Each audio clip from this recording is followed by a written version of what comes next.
આ હનુમાન દાદાનું મંદિર છે, દર્શન કરવા આવેલા છીએ.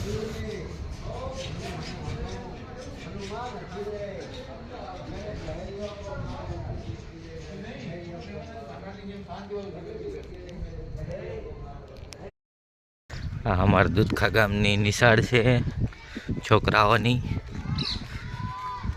પહેલાં અહીં નાના હતા ત્યારે અમે ભણવા આવતા.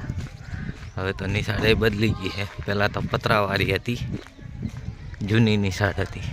હવે નવી બની ગઈ છે. તલાઈના પાર આગળ છે આ નિશાળ.